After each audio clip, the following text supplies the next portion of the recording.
Okay बच्चों, कल हमने बेसिक्स करे थे चैप्टर 6 लाइन्स एंड एंगल्स के।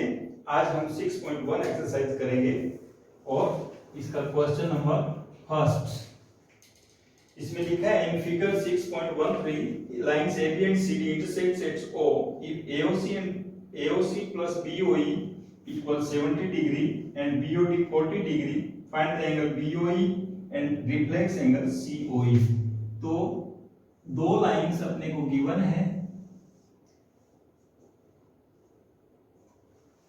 AB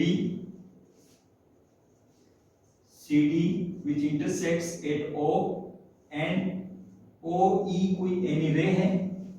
इसके साथ साथ angle AOC plus angle BOE इन दोनों का सम आपको गिवन है।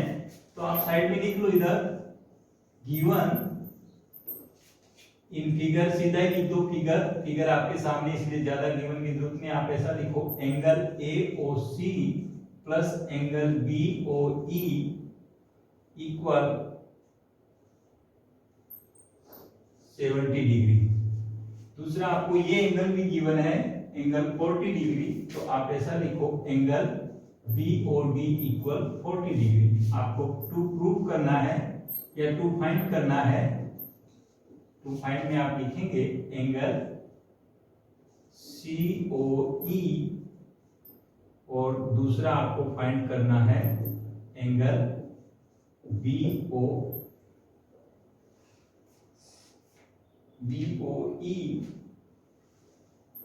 Angle BOE and reflex angle COE, reflex angle COE।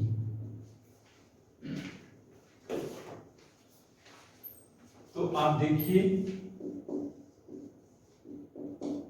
सबसे पहले आप ऐसा लिखना since AOB is a straight line, AOB एक स्ट्रेट लाइन है, तो आप ऐसा लिखेंगे therefore angle AOC plus angle COE plus angle BOE equal 180 degree. तो इसका रीजन लिखेंगे स्ट्रेट लाइन एंगल, या इसका रिजल्ट देंगे। अब AOC प्लस BOE ये जो एंगल है आपको पहले से गिवन है, दोनों का सम आपको पहले से गिवन है 70 डिग्री। AOE और BOE ये इन दोनों का सम आपका 70 दे रखा है, 70। तो प्लस एंगल COE इक्वल आपका कितना हो जाएगा 180 डिग्री। आप लिखेंगे एंगल COE इक्वल 180 माइनस 70 और एंगल COE इक्वल 110। तो ये एंगल आपका COE जो एंगल है वो आपका 110 डिग्री आ गया। अब आपको दूसरा एंगल भी फाइंड करना है, रिफ्लेक्स एंगल ऑफ COE। तो अब BOE जब ये एंगल आ गया तो आप क्या करेंगे, BOE एंगल को फाइंड कर सकते हैं। आपको BOE फाइंड करना है, तो आप क्या लिखेंगे, इधर लिख दीजिए, ऐसा लिखेंगे since COD is a straight line, therefore angle COE plus angle BOE plus angle BOD equal 180 degree. और वही रीजन देना straight line angle, straight line angle short में लिख देता हूं, पहले लिखा है इसलिए। अब आप देखेंगे COE हमें अभी भी फाइंड किए 110 प्लस BOE आपको फाइंड करना है और प्लस एंगल BOD आपको 40 डिग्री है इक्वल 180 डिग्री। और angle 150 plus angle BOE equal 180 और एंगल BOE इक्वल हो गया 180 माइनस 150 और एंगल BOE इक्वल हो गया 30 डिग्री। यानी ये जो एंगल है आपका 30 डिग्री आ गया। ये आपका 110, ये 7 आपका इन दोनों का सम 70 था, तो ऑब्वियसली ये 40 का, वैसे भी ये एंगल आप फाइंड कर सकते हो वर्टिकल ऑपोजिट एंगल, तो ये आपका 40 हो जाएगा। अब आगे आपको पूछा है रिफ्लेक्स एंगल COE। तो रिफ्लेक्स एंगल फाइंड करने के लिए क्या करना होता है, 360 में से माइनस कर देना है। तो इसको आगे आप यहां से लिख सकते हैं reflex angle COE equal 360 minus COE खुद है कितने डिग्री का 110, तो इसका रिफ्लेक्स आ जाएगा, जो गिवन एंगल माइनस कर दो तो आपका ये आ जाएगा 5 to 250। ये आपका आंसर हो गया। तो क्वेश्चन नंबर सेकंड क्वेश्चन क्या कहता है, XY और MN दो रे है जो इंटरसेक्ट करते हैं पॉइंट O पर, और POY कोई एंगल है जो 90 डिग्री का आपको दे रखा है। एंगल POX है, इसको टू पार्ट्स में A और B में आपको डिवाइड किया गया है, यानी OM कोई रे जो बीच में से जा रही है, जिस एंगल को डिवाइड कर रही है। तो A और B का रेशियो दे रखा है 2:3। तो lines XY and MN intersect at O and POY equal 90 degree and A ratio B angle 2:3 दे रखा है। ये अपने को गिवन है, हमें फाइंड करना है एंगल C, इसकी वैल्यू क्या है। तो सबसे पहले आप क्या करेंगे, ऐसा लिखेंगे since angle POY equal 90 degree. जब ये 90 डिग्री है तो आप यहां से लिखेंगे therefore PO perpendicular on XY के ऊपर परपेंडिकुलर 1, तो आप ऐसा लिखेंगे this implies angle POX equal angle POY equal 90 degree. यानी ये जो एंगल है आपका, ये एंगल भी 90 डिग्री हो गया। तो अब आप रेशियो ले लो।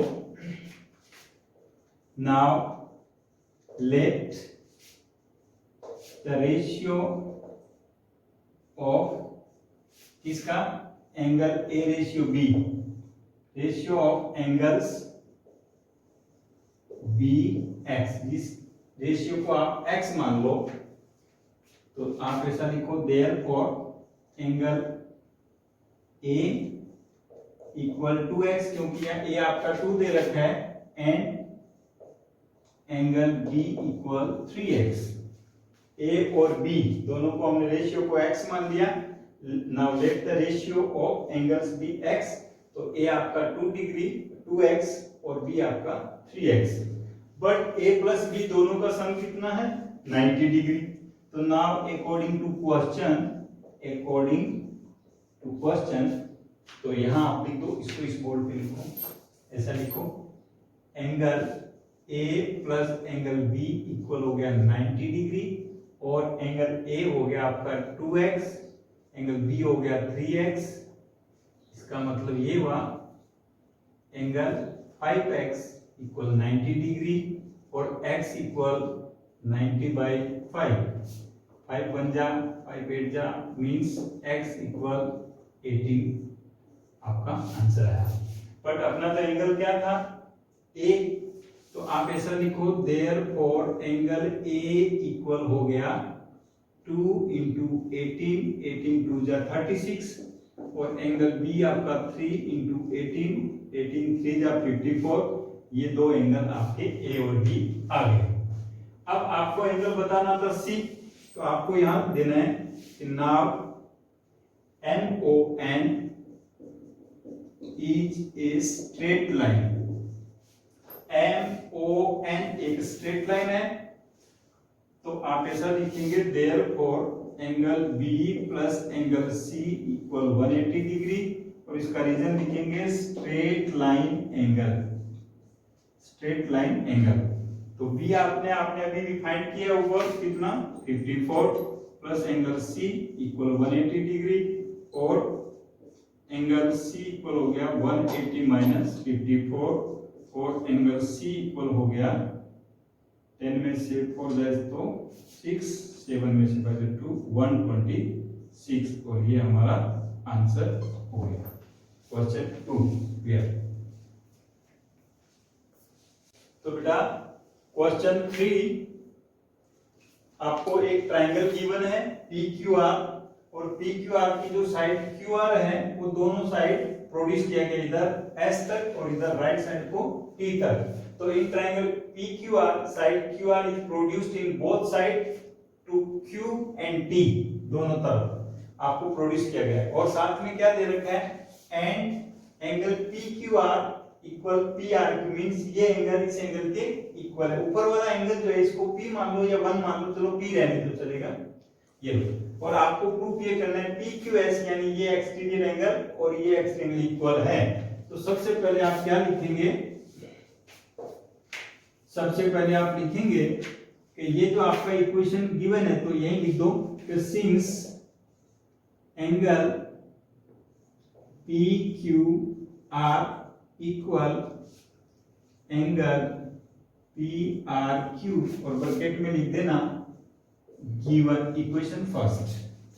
ये वाला एंगल इस एंगल के इक्वल है, ये अपने को गिवन है।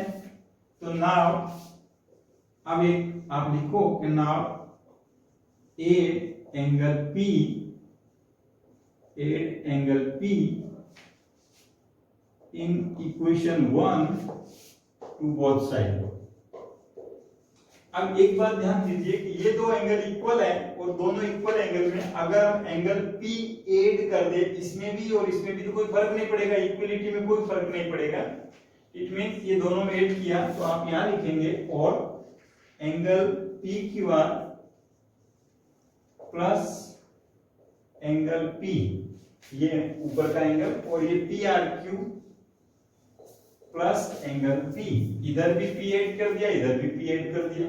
अब आप एक एक्सटीरियर एंगल की प्रॉपर्टी जानते हो कि ये एंगल प्लस ये एंगल, ये दो एंगल का जो सम होता है वो हमेशा इसके एक्सटीरियर एंगल के इक्वल होता है, एक्सटीरियर एंगल के। तो PQR प्लस P यानी ये दो एंगल का जो सम है यहां आप लिखेंगे एंगल PRT और ये जो एंगल है PRQ यानी ये एंगल प्लस P ये दो एंगल का सम है वो इस एक्सटीरियर एंगल के इक्वल होगा। तो आप यहां लिखेंगे एंगल PQS और रीजन लिख देना एक्सटीरियर एंगल प्रॉपर्टी। कोई भी ट्रायंगल की एक साइड को प्रोड्यूस करने पर जो बाहर एंगल बनता है इसको एक्सटीरियर एंगल कहते हैं। एक्सटीरियर एंगल ठीक इसके सामने वाले एंगल और ऊपर वाले एंगल के इक्वल होता है। वर्टिकल अपोजिट वर्टिकल जो ऊपर जो एंगल होता है उसके सम के इक्वल होता है, सामने वाले अपोजिट एंगल और उसके वर्टिकल एंगल की सम के इक्वल।